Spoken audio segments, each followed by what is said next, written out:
Muy buenas, en este vídeo vamos a hablar un poco de lo que es un sistema termodinámico eh, y cómo interacciona con el entorno, lo que son las variables de estado y lo que son las funciones de estado. Imaginemos que tenemos un sistema termodinámico que está caracterizado por el valor de sus variables de estado, que son la temperatura, la presión y el volumen. Este sistema termodinámico puede interaccionar con el entorno o con otros sistemas termodinámicos que tengamos por aquí, intercambiando calor o intercambiando trabajo. El calor y el trabajo son las dos únicas formas de energía que se pueden transferir entre el sistema y el entorno o entre diferentes sistemas termodinámicos. El trabajo, en general, se define como la integral entre V1 y V2 de la presión, que en general puede depender de V, por diferencial de V. Eso sería para cualquier proceso termodinámico en el cual partamos de un volumen V1 y lleguemos a tener un volumen V2. El calor y el trabajo, por lo tanto, existen cuando existe transferencia de energía entre el sistema y el entorno, entre dos subsistemas. Hay otra propiedad que es la energía interna. La energía interna no es una energía que se transfiere, sino que es una función de estado. Es decir, en cada estado tiene un valor. Y ese valor depende en general de las tres variables de estado. Es decir, la energía interna es una función en general de T, de P y de V. La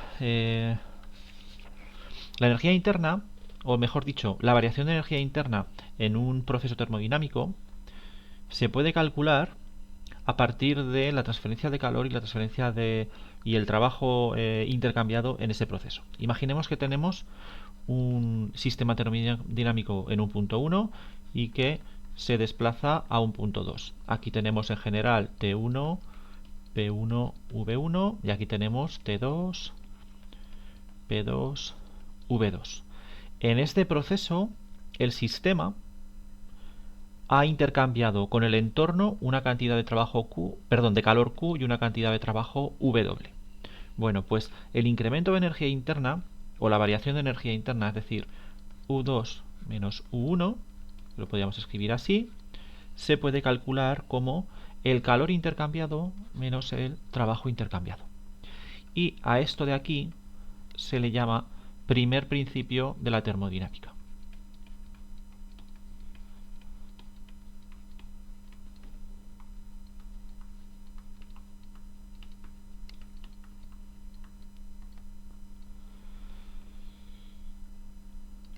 La energía interna es, como he dicho, una función de estado. Solamente depende del estado en el cual se encuentre el sistema. Entonces, imaginad que yo concateno una serie de procesos que van de 1, luego voy a 2, luego voy a 3, luego voy a todos los que me dé la gana y finalmente vuelvo otra vez a 1. ¿Vale? Estoy yendo de un estado a una temperatura T1, P1, V1 a otro estado que es el mismo, a temperatura 1, P1 y volumen V1. ¿Cuál es la variación de energía interna? Bueno, a esto ¿cómo se le llama? A esto se le llama ciclo. Ciclo termodinámico, si queréis, porque estamos en termodinámica. ¿Y cuál es la variación de energía interna en un ciclo termodinámico? Si solamente depende la energía interna, el valor depende de el estado, sería U sub 1 menos U sub 1. Esto es el estado final menos el estado inicial. Por lo tanto, la variación de energía interna es 0.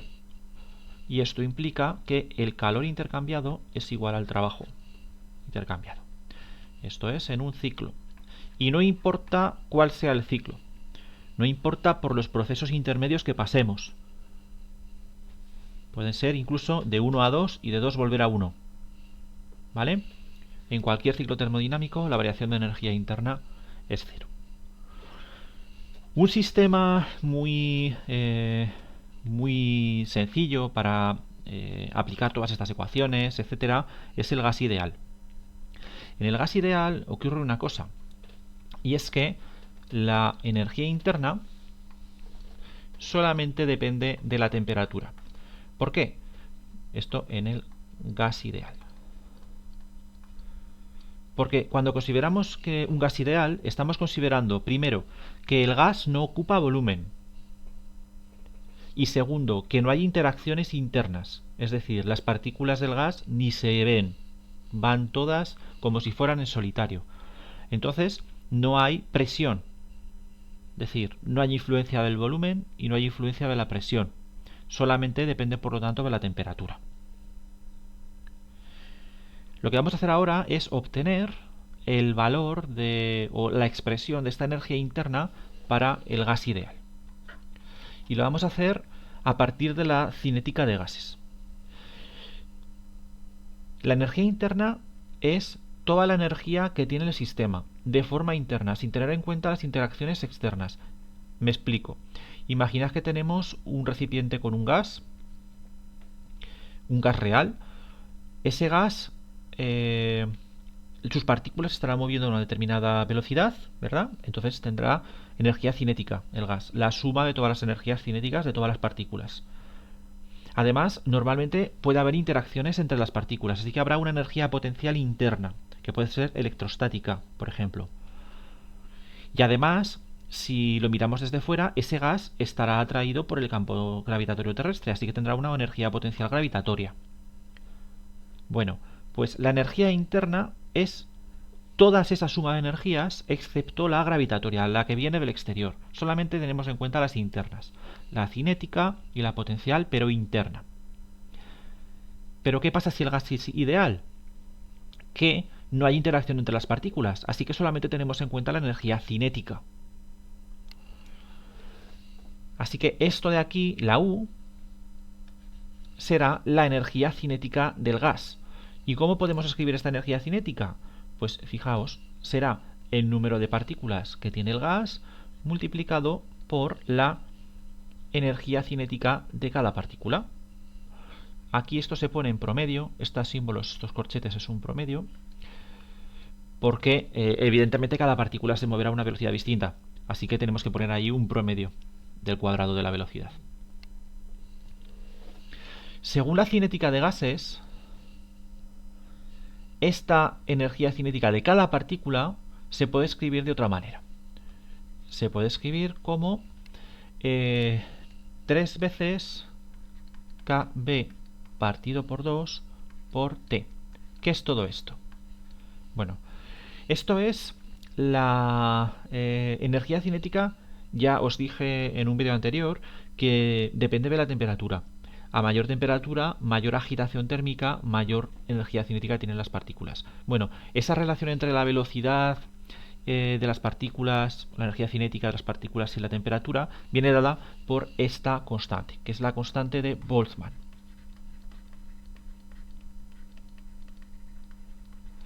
Y este 3 de aquí es corresponde con los grados de libertad que tiene el gas para moverse. Por el momento vamos a considerar que se trata de un gas ideal monoatómico. Así que, ¿cuántos grados de libertad tiene para moverse este gas ideal monoatómico? Pues se puede mover cada partícula en el eje X, en el eje Y y en el eje Z. Esos son los 3 grados de libertad, por eso aparece aquí este 3. ¿De acuerdo? 3 grados de libertad. Bien. Ahora, el número de partículas lo puedo expresar como el número de moles por el número de Avogadro. El número de Avogadro es el número de partículas que tiene un mol. Entonces, si yo multiplico el número de partículas que tiene un mol por el número de moles, me sale el número de partículas. Y esto por 3 medios kBT. Y ahora resulta que el producto del número de Avogadro por la constante de Boltzmann es la constante de los gases ideales. Así que esto lo puedo escribir como 3 medios de n RT. A ver que lo pongo por aquí. Na por K sub B es igual a R. Y por otro lado, la capacidad calorífica molar a volumen constante es igual a 3 medios de R. Así que esto lo puedo reescribir finalmente como NCV por T. Fijaos que he obtenido la expresión de la energía interna del gas ideal monoatómico, que únicamente depende efectivamente de la temperatura. Es igual al número de moles por la capacidad calorífica molar a volumen constante por la temperatura. ¿Vale? Esto es una fórmula que es general, ¿de acuerdo? Para el gas ideal, claro. Lo único que cambia es el valor de esta constante C sub V dependiendo del tipo de gas ideal que consideremos. Si es monoatómico, tiene esta expresión. Si es biatómico o diatómico, CV es 5 medios de R. Y si es poliatómico, CV es 7 medios de R. Este 5 y este 7 aparecen de los grados de libertad que tiene el sistema. Si es biatómico, ya además de moverse en los tres ejes, son dos átomos, pueden vibrar. Y además pueden girar uno respecto del otro. Entonces aparecen 2 grados de libertad extra. Y si es poliatómico, pues aparecen vibraciones múltiples, etcétera. Y de forma general se puede escribir así, como 7 medios de R. 7 medios de R. ¿De acuerdo? Bien. Siguiendo el hilo del gas ideal, vamos a analizar un proceso que sería un cambio de estado, un proceso termodinámico a presión constante. ¿Vale? Imaginemos un proceso termodinámico a presión constante de un gas ideal. Vamos a calcular el incremento de energía interna que se produce en este proceso termodinámico a presión constante. El incremento de energía interna será igual al calor menos el trabajo. El trabajo, bueno, vamos a suponer que vamos a suponer que el proceso es una variación muy pequeña. Vamos a hablar aquí de diferenciales, ¿vale? Diferencial de energía interna, diferencial de calor y diferencial de trabajo. Entonces, primero, el trabajo, ¿cómo lo puedo obtener? El trabajo lo hemos visto precisamente hace un momento, lo puedo obtener como P diferencial de V. Si yo integro a este lado, integro a este lado, me aparece el trabajo. Pero el trabajo diferencial sería así. Y el calor, en este caso, sería a presión constante. Bueno, y se puede demostrar, aunque no lo haré aquí, que el calor transferido o intercambiado a presión constante se puede obtener como el número de moles por la capacidad calorífica molar a presión constante por el incremento de temperatura. ¿Vale? Si nosotros ponemos esto aquí arriba, estas dos expresiones las ponemos aquí arriba, nos queda que es igual a n C sub P diferencial de T menos P diferencial de V. ¿Okay? Y esto sería un proceso a presión constante en general. Aquí todavía no hemos utilizado que sea un gas ideal. Lo voy a emplear ahora. Porque para el gas ideal se debe de cumplir, para el gas ideal, la ecuación de los gases ideales, que todos conocemos. P por V igual a nRT.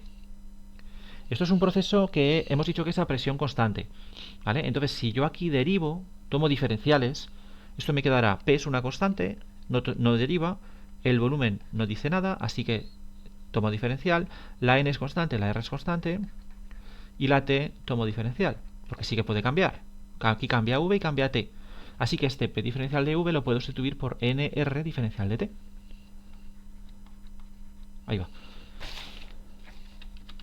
primero lo de delante, n Cp diferencial de t igual a n, igual no, menos n r diferencial de t. Así que fijaos que puedo sacar factor común n y diferencial de t. Y esto me queda n por Cp menos R diferencial de t.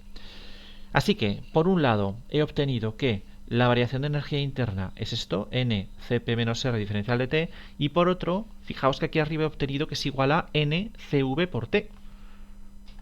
Sí, por t. Así que de aquí arriba la variación de energía interna diferencial será igual a n Cv diferencial de t. Y tiene que ser iguales. Así que, para el gas ideal, se cumple de estas dos ecuaciones que Cp menos R es igual a Cv. Y a esto se le llama relación de Mayer.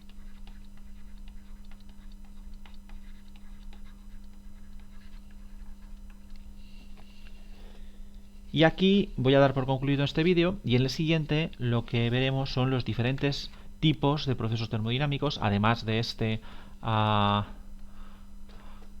presión constante, y calcularemos o os contaré cómo se calcula la variación de energía interna, variación de calor o transferencia de calor y el trabajo intercambiado en el proceso. Así que nada, hasta el próximo vídeo.